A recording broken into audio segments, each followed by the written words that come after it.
Okay, part two. Let's see. Yeah. Other than that, I got to start my internship. Yay! Finally, I've got something to do. And we took up my days so that I work from Monday to Thursday now, which is nice because it's still only in the mornings, which leaves me the rest of the afternoon to do with myself as I please, and gives me more things to do while I'm here, and I'm always happy for that.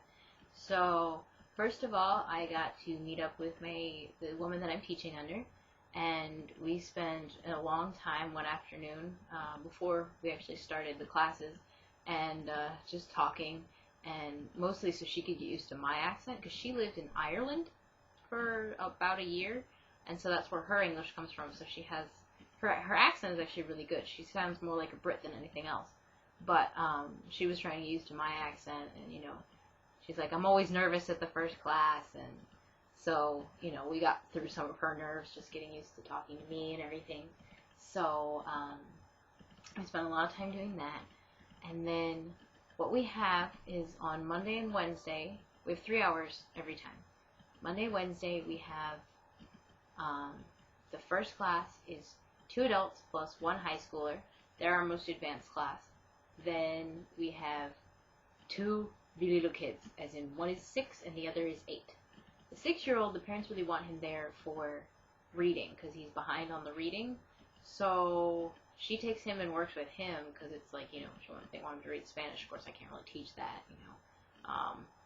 So that leaves me with the 8-year-old all to myself. And so she's there for English. So I'm teaching her colors and numbers and, animals and food and, vocabulary and certain phrases and stuff like that. So that one's like, it's all me. Then the third class is 2 kids that are 11 and 12. So their English is, okay. But they're just there to practice. Then on Tuesday, Thursday, the first class is all high schoolers who are getting ready for, some of them are actually getting ready for, their version of the SAT. So, they're doing grammar and specific issues where, different verb tenses and stuff like that. So at least I can know the answer. As I found out this week, it's not always the easiest to explain, but I do know the answer. So it'll be really helpful because they want them to do writing samples, and so I can grade the writing samples and, actually help them make it sound like someone who would actually write a native, as opposed to a bad Spanish translation of you thought in Spanish and then tried to translate directly into English, which never turns out so well. So I'll actually be able to help with that. Then after that, it's they're what they call lengua, which is we have English class, even though we're native speakers, we have English class. Well, they're native Spanish speakers, they have Spanish class.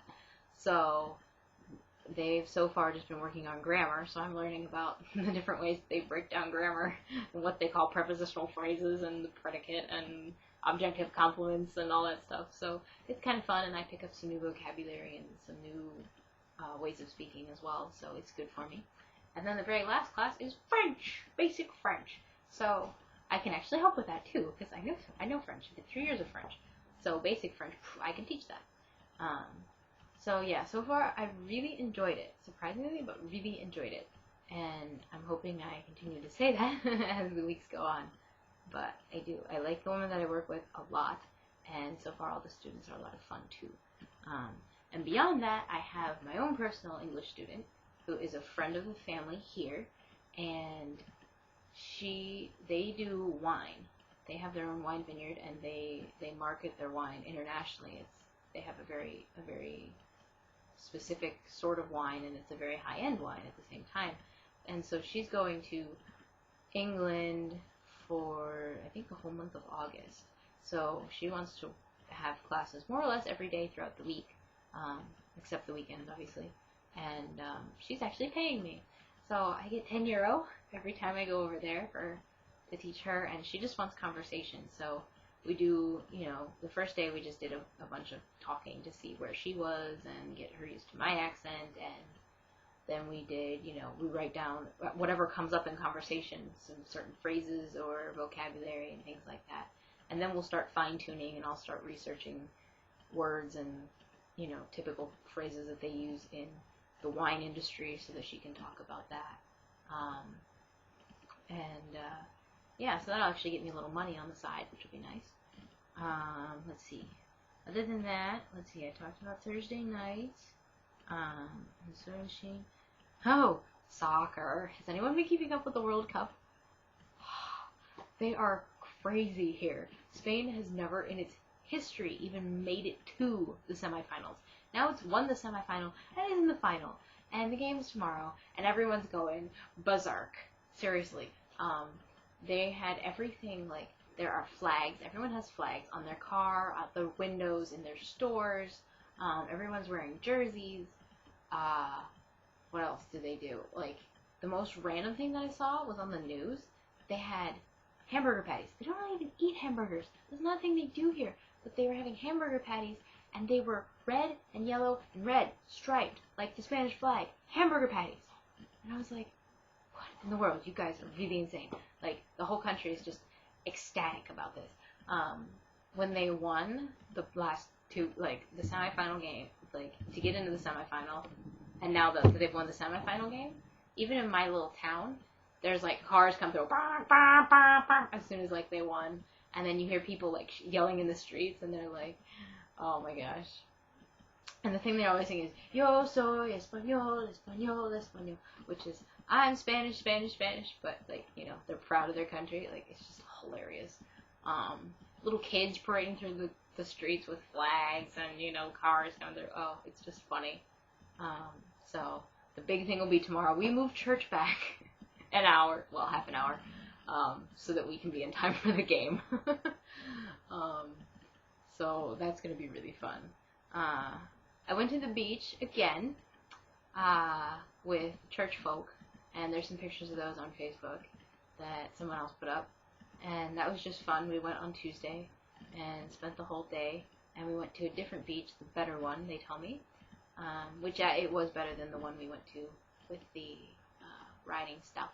So that was fun. Just got to spend the whole day, and because I've never really done the beach, you know, it's still learning how to dive under the waves and, you know, that whole sort of thing.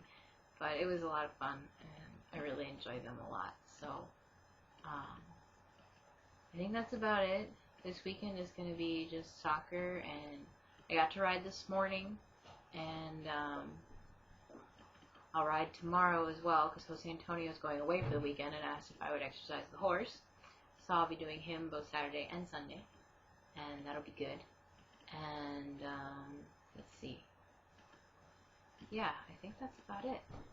So, I'm enjoying it. I'm feeling a little more like I've got something to do here. And, we keep on going. Continue with the new plan. So, I will update you next time I've got something new.